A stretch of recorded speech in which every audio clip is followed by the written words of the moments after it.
Ready? Yes, and turn your mic on. Turn your mic on now.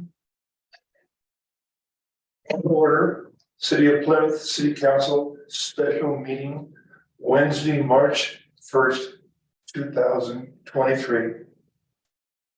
Call to order. Roll call, please. Councilmember Kleinfelder. Here. Councilmember White. Here. Councilmember McLaughlin.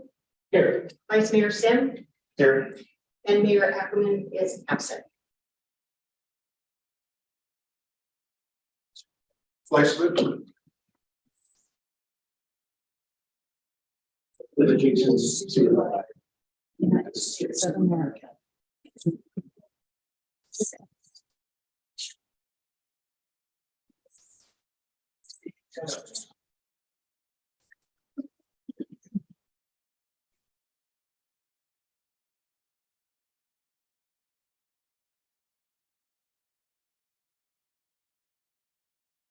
To the approval of City Council special meeting agenda of March 1st, 2023. I'll make a motion to approve the agenda. I'll second the motion. Councilmember McLaughlin. Aye. Councilmember White. Aye. Councilmember Kleinfelder. Aye. Vice Mayor Sim. Aye. And Mayor Ackerman is absent. Public comment at a special meeting, citizens wishing to address City Council may do so at the time the matter on the agenda is discussed and public comment is open. Under provisions of the California Government Code, the City Council is prohibited from discussing or taking action on any item not on the agenda unless it can be demonstrated to be of a emergency nature or an urgent need to take immediate action arose after the posting of the agenda. Item 4.1. Consider two resolutions in support of federal appropriations of $17,989,900 in request for the repair, replacement, and maintenance of the Plymouth water and sewer infrastructure systems. I'll open this up to public comment.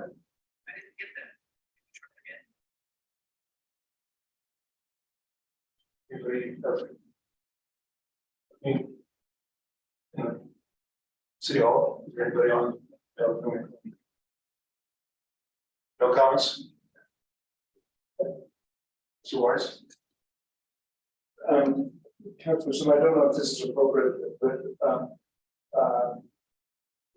if I could, I know that you'll be taking this up very shortly. I just wanted to make a couple of quick observations, if I may.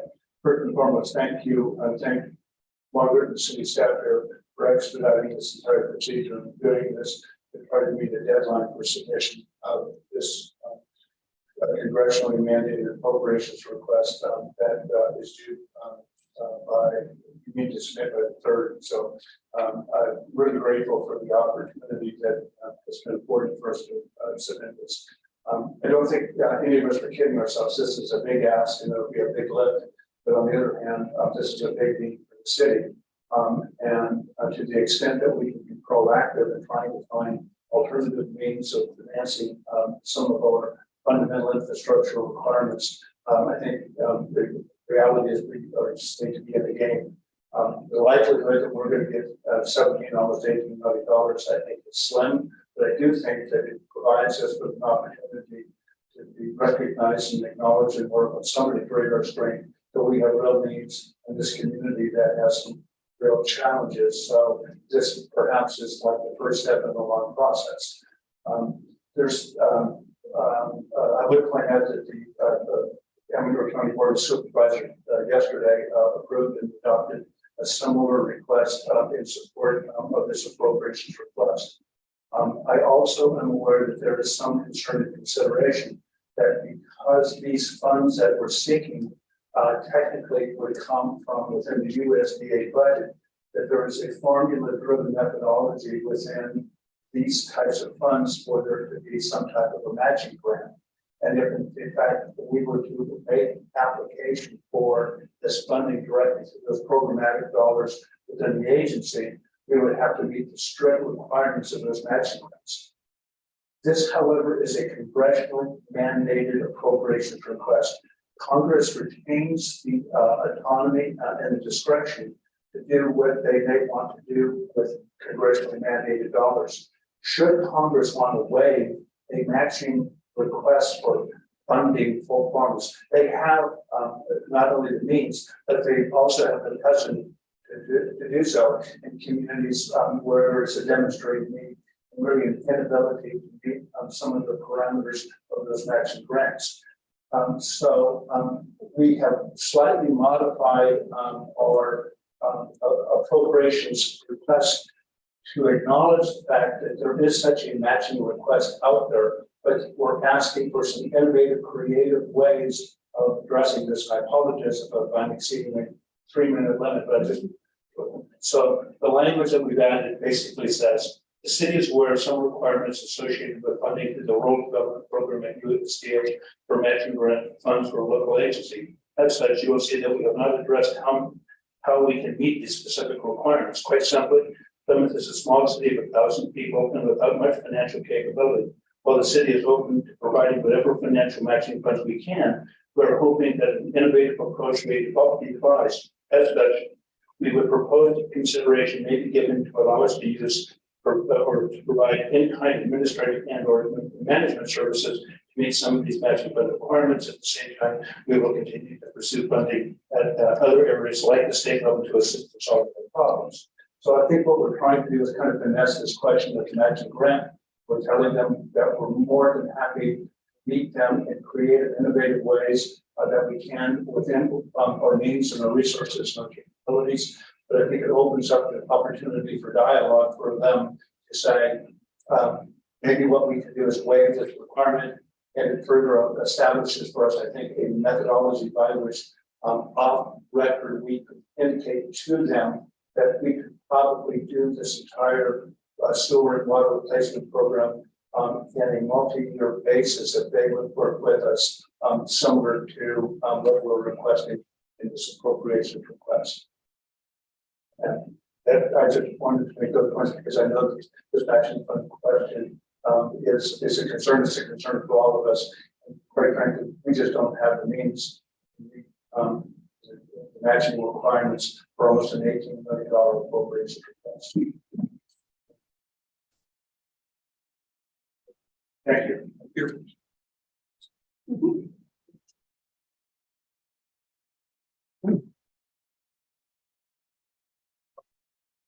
I'll close it to public comment.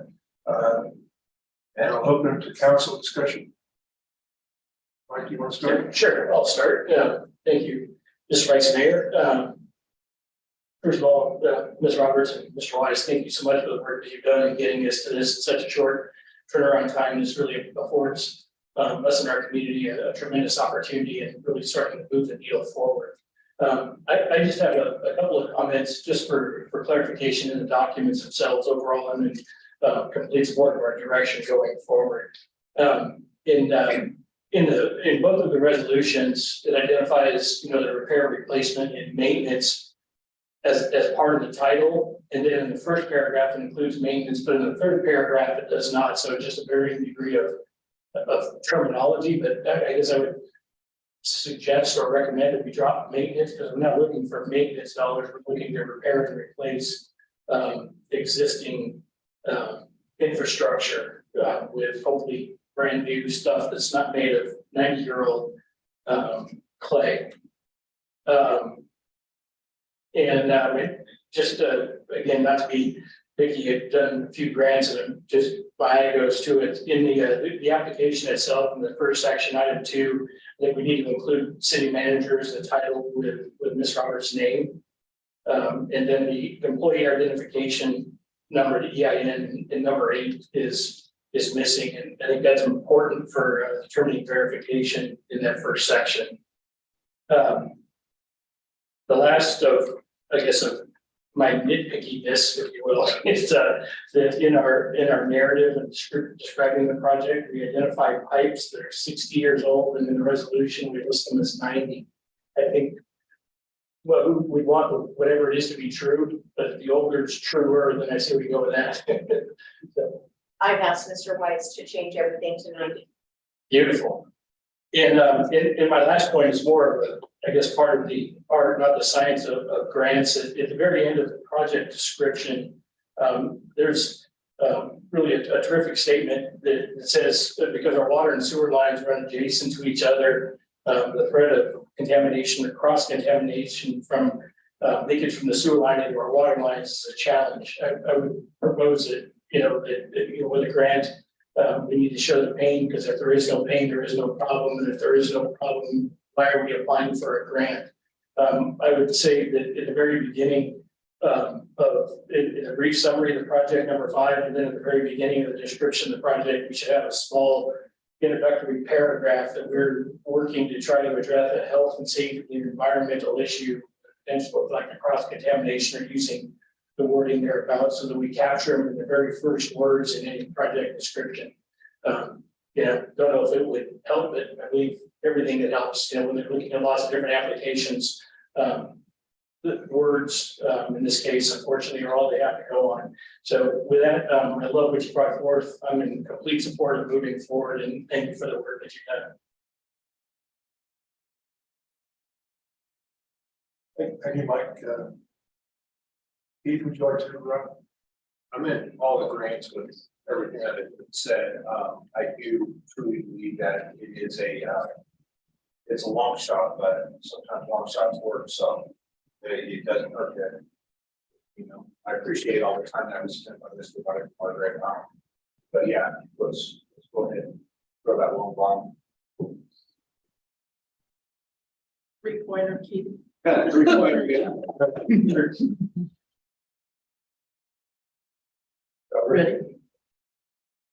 Okay, I've been in support of this project's been behind the scenes talked about for a couple of years. That's why I'm very surprised that, again, we're up to a deadline and making a decision and signing resolutions.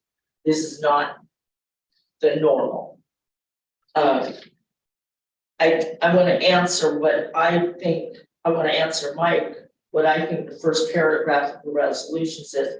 When it says maintenance initiative, I think it's referring to a maintenance plan would be included in the grant. Then everybody can correct me if that's wrong. I've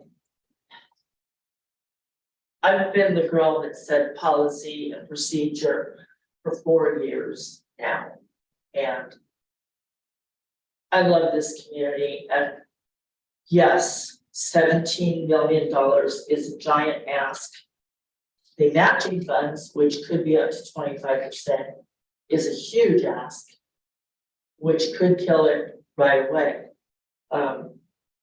I tonight don't want to be the Debbie Downer, because I'll have lots of time to pick at every portion of this project.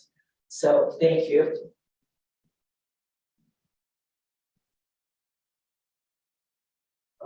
Thank you. I want to thank Mr. Wise and city manager. Both of you have done a wonderful job. I think this is something that has obviously has been overlooked for a long time. I just think that we need to focus on the fact that we do have the sewer line and the water line in the same ditch side by side. I think that's the way they were doing these projects 90 years ago. But it's a compromising situation. These clay pipes are leaking. And I think we can hammer on that, the better chance we have of getting this money. I've been selling heavy equipment out to underground contractors for many, many years. And fortunately, I don't look at an $18 million job as a very large project, especially when it comes to this type of work. Thousand people. But it's a lot of money for a small town. I understand that. And Jim, Mr. Wise's thoughts about how we can get around the matching funds is going to be a big thing. We can discuss it over and over and over, but if we don't get the money, there's not much to discuss. Take our best shot. I don't know what we do, if we get turned down, I don't know what our next move is, but I guess we'll discuss that at a later date. Anyway, I think it's terrific. The town needs it. We can't move forward without it. That's about what I have to say. Might be time to vote on this. Referees already in, but have somebody make it. The resolution numbers will be 12 and 13. I'm sorry. Resolution numbers aren't at the top of the resolutions, we're adding them after the fact, so. Okay, so I refer to them as So resolution 12 and 13. Okay. Make a motion to adopt resolutions 12 and 13. I think for the record, you probably want to do them separately. Okay, then I make a motion to adopt the resolution 12. I'll second it. Councilmember Motion White, on number 13. Aye. Councilmember McLaughlin, Aye. Councilmember Kleinfelter, Aye. Vice Mayor Sim, Aye. Mayor is absent. Okay, then I make a motion to adopt resolution 13. A second. Councilmember White, Aye. Councilmember McLaughlin, Aye. Councilmember Kleinfelter, Aye. Vice Mayor Sim, Aye. and the mayor is absent. That pretty much sums it up. Is it, you may want to add anything to what we're. Yeah. Yeah. Means adjourned.